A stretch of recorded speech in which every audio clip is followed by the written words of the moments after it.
Morning Gautam classes में आपका स्वागत है। आज का टॉपिक साइंस से है और आज का टॉपिक है मानव हार्मोन्स। मानव हार्मोन्स, मानव हार्मोन्स, मानव हार्मोन्स।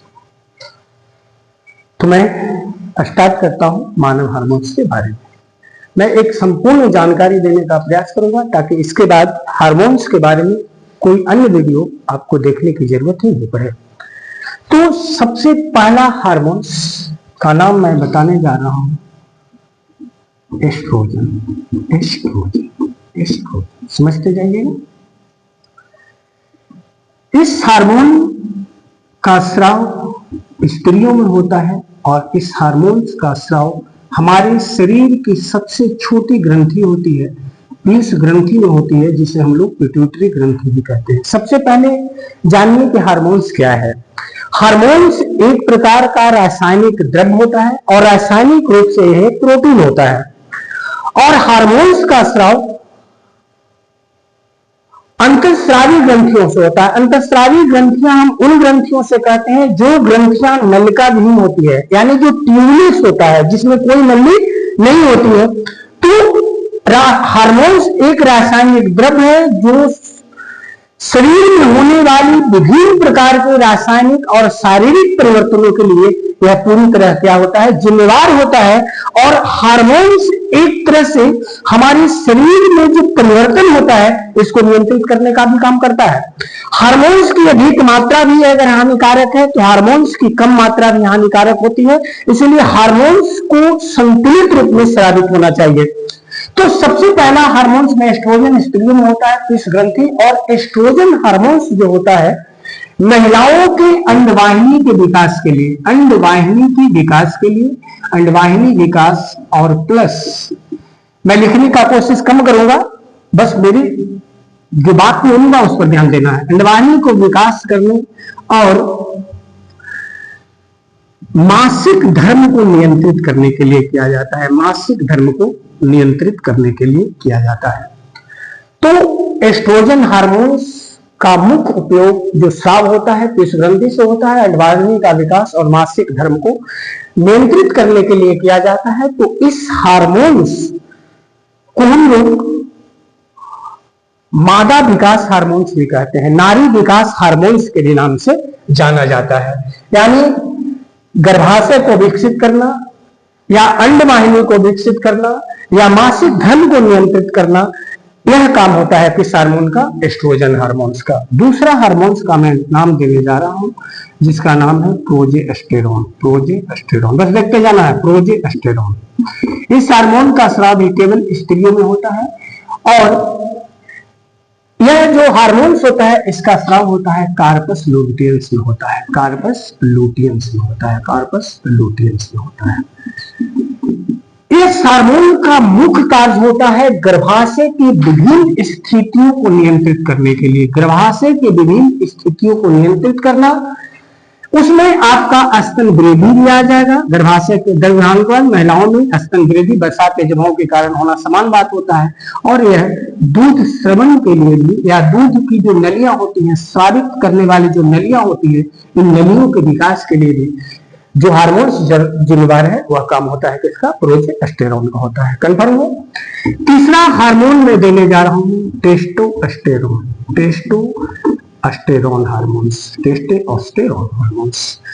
यह जो हार्मोन्स होता है, टेस्टोस्टेरोन होता है, यह पुरुष में भी स्रावित होता है और महिलाओं में भी स्रावित होता है, दोनों में स्रावित होता है। और इस हार्मोन का स्राव कार्पस लूटियंस से होता है। टेस्टोस्टेरोन हार्मोन्स को हम लोग लैंगिक हार्मोन भी कहते हैं। विभिन्न प्रकार के होने वाले पौरुष लैंगिक में परिवर्तन या पौरुष लैंगिक पहचान के लिए यह हार्मोन्स जिम्मेवार रहता है, इसीलिए हम इसको पौरुष हार्मोन्स भी कहते हैं। जैसे देखिए, मर्दों का आवाज आमतौर पर मोटा हो जाना, महिलाओं का आवाज सुरीला या पतला होना।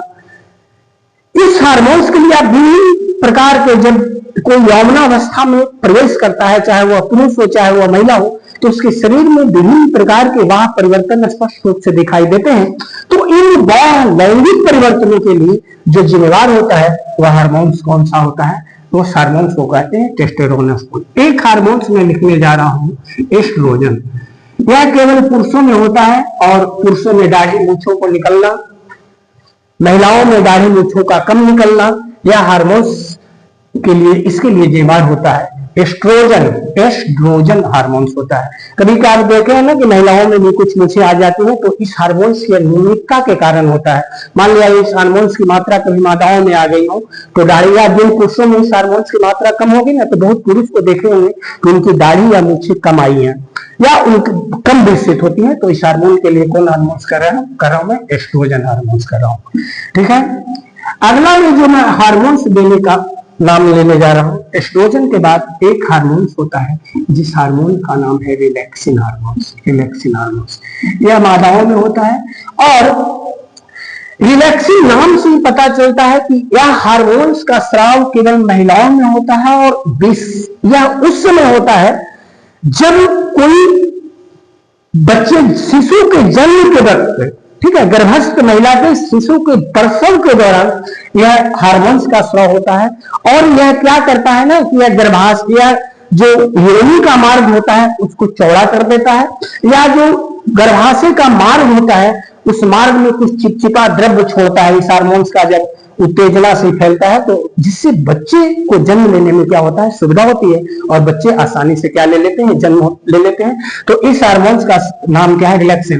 देखिए, अगर कॉर्पस लुटियंस में इसका होता है, जैसे रिलैक्सिन हार्मोन्स क्या होता है? रिलैक्सिन हार्मोन्स का मतलब होता है ना कि प्रजनन के समय, ठीक है, या प्रसव के दौरान शिशु को जन्म लेने में आसानी हो तो ग्रीवा के मुख को, योनि ग्रीवा के मुख को चौड़ा करना या योनि मार्ग को संकुचन करना, थोड़ा सा दबाव डालना जिससे बच्चे आसानी से क्या हो जाए? निकल जाए। या फिर जो बच्चेदानी होता है उसमें संकुचन की क्षमता लाना, यानी उसमें फैलने और सिकुड़ने की क्षमता लाना, उसको उत्तेजित कर देने का काम होता है, या हार्मोन्स का काम होता है रिलैक्सिन, ताकि शिशु को जन्म लेने में क्या हो? आसानी हो। एक हार्मोन्स में बताने जा रहा हूं जिस हार्मोन्स का नाम है, आप इससे बहुत बच्चे परिचित होंगे, इस हार्मोन्स का नाम है इंसुलिन हार्मोन्स।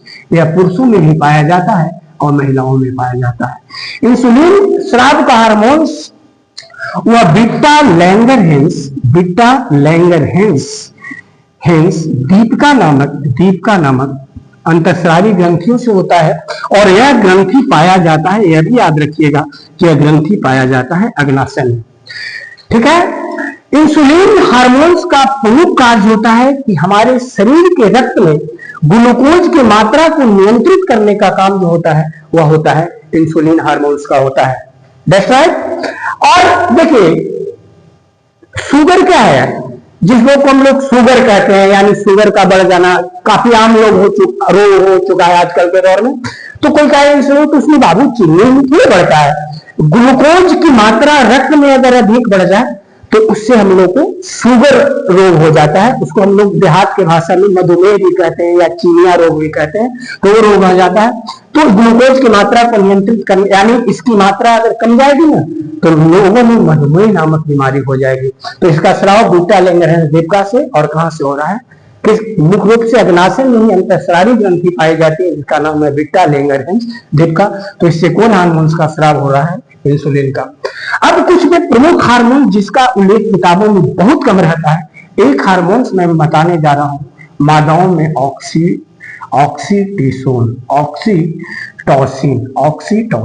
यह हार्मोन्स क्या है? यह हार्मोन्स मादाओं में पाया जाता है। ठीक है, देखिए, मादाओं में बच्चों के प्रति जो लाड़ प्यार होता है, अपने शिशुओं के प्रति जो लाड़ प्यार की जो भावना पैदा होती है, उसे प्यार करना, उसे चूमना, उसे दुलारना, यह हार्मोन्स ऑक्सीटोसिन नामक हार्मोन्स के कारण होता है। और यह पुरुष और महिला के बीच यह थोड़ा आकर्षित करने में भी भूमिका निभाता है, यानी मैथुन के समय अधिक से अधिक उत्तेजित करना या उत्तेजना का काम होता है, या किस हार्मोन्स का काम होता है? ऑक्सीटोसिन। तो बच्चों का लाड़ प्यार, बच्चों के प्रति स्नेह की भावना, यह सब जो होता है यह कौन हार्मोन्स के कारण हो रहा है? Oxytocin hormone.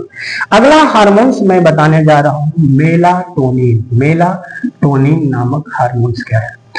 यह जो है पीनियल ग्रंथि से इसका स्राव होता है। कौन ग्रंथि से स्राव होता है? पीनियल ग्रंथि से। देखो, प्रमस्तिष्क के ठीक बीच वाले भाग में एक ग्रंथि पाई जाती है, जिस ग्रंथि का नाम है कौन ग्रंथि? पीनियल ग्रंथि।